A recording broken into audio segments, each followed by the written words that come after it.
Hello,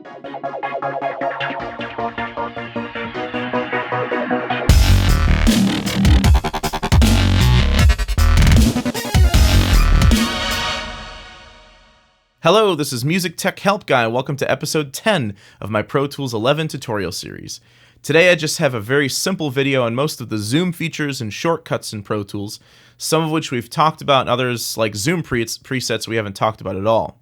So let's start by reviewing the basics. One way to zoom is to press T and R on your keyboard to zoom in and out horizontally. This only works if your key focus mode is turned on. If key focus mode is off, this little A through Z button here, another way to do it is to hold Command and press the left and right bracket key. Now that's going to be Control bracket on a PC. By the way, these bracket keys are the brackets that are just to the right of your P key on your keyboard. You can also horizontally zoom from your zoom controls up here. If you press left or right here, you can zoom horizontally. And if you don't see your zoom controls panel there, you can come up here where this triangle is in the upper right, and you can show or hide your zoom controls. So that's one way to pull that up. Another way to horizontally zoom is to hold Option on your keyboard and then use the scroll wheel on your mouse to scroll in and scroll out. That'll be Alt on a PC.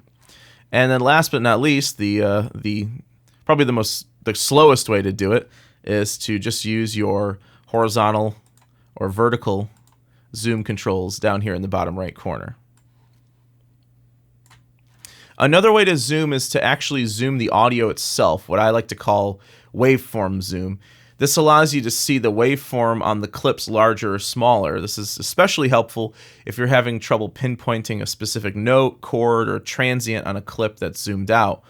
You can zoom in or zoom out the waveform from the zoom controls just by clicking up or down here. So you can see the waveform zooms in and then zooms out. And another way to go about this is over here by the key focus mode. There's an extra little button here where you can click up on it or down on it to adjust your waveform zoom. Another way to do this more quickly is you can press Option Shift or hold Option Shift, or excuse me, Option Command, and then you use your bracket keys, just like we did before, to zoom in and zoom out. You can also hold Option Shift and use the scroll wheel to zoom in your waveform zoom.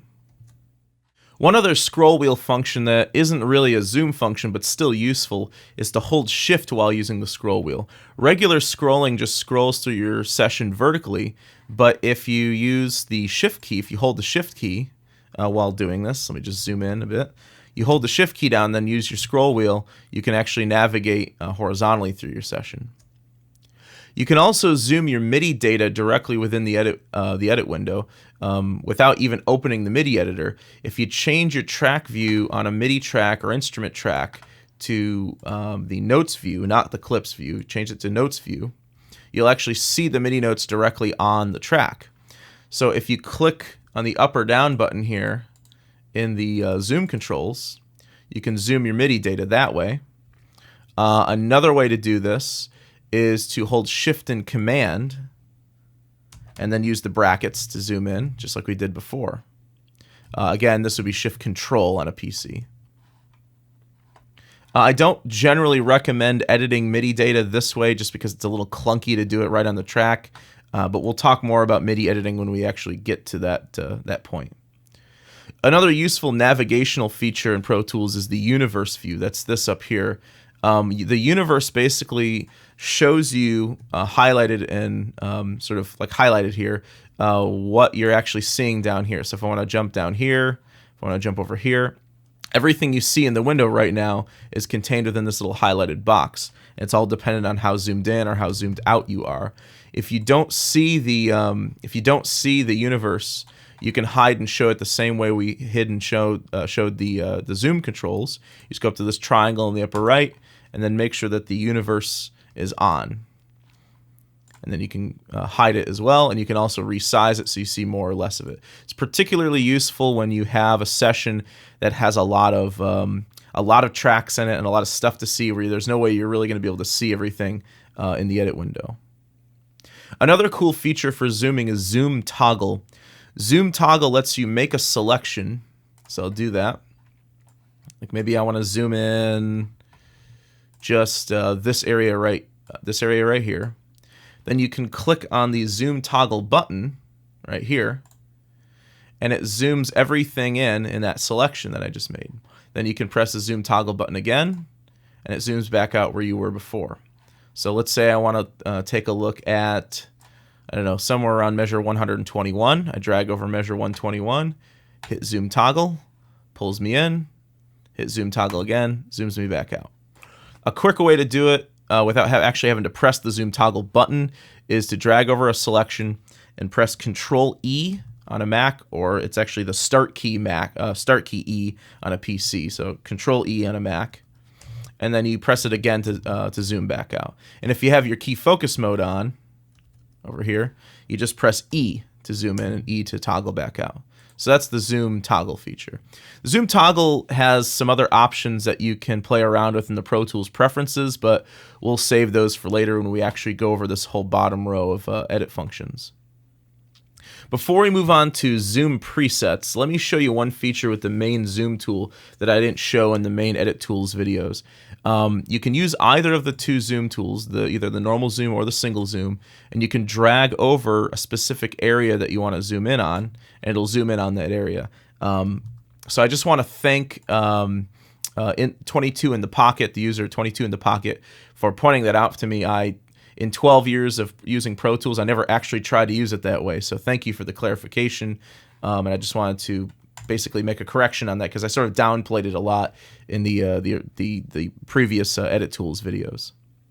Okay, so lastly, let's talk about the zoom presets. The zoom presets allow you to save up to 5 different levels of zoom. So instead of actually continually pressing T or R to incrementally zoom in or out, you can save a zoomed out setting or a zoomed in setting and access those 2 different zoom levels using one of these 5 zoom presets. So let's say that there's a zoom level where I want to see the entire session. So let's use the zoom tool and just drag over everything. So there we go. And then I want another zoom level that's kind of zoomed in a little bit more, and then one that's like really, really zoomed in. So let's save this sort of all zoom here. I'm seeing everything. All you have to do is you go up to your zoom presets, the 1, 2, 3, 4, 5 buttons up here. Hold Command and click on the zoom memory button that you want. So I'm going to hold Command, click on 1. It's going to flash in blue, which means that this setting has been saved to zoom memory 1. Let's zoom in a little bit more, so maybe we can see a little bit more. Let's save this to zoom memory 2. Again, I'm going to hold Command and click on it. And let's do one that's really, really zoomed in so I can see the waveform and maybe do some more fine-tuned editing. And let's save that to number 3. Now, when you hold Command to click on this, that's on a Mac. It'd be Control on a PC. Now, to access these different zoom levels, all you have to do is just press the 1, 2, and 3 buttons. So 1's going to be everything. 2 is going to be kind of zoomed in. 3 is going to be really zoomed in. You can quickly access these just by holding Control and pressing 1, 2, or 3, or 4 or 5 if you use them. That's a real quick way to sort of toggle between them. And if you're on a PC, that's going to be the Start button, and then 1, 2, or 3. All right, so that's the gist of this video. It's basically, I would say, 90% of all of the zoom functionality in Pro Tools. Knowing your zoom functions and how to navigate Pro Tools more quickly can really help to increase your overall workflow and then save you time and money in the long run. So, try to get away from using the zoom tool. Try to get away from using the zoom buttons down here. I mean, just out of habit, sometimes I use them, and there's some situations where you have to use them, but the more zoom shortcuts the more time you're going to save in the long run. So I hope you enjoyed this video, and thanks for watching.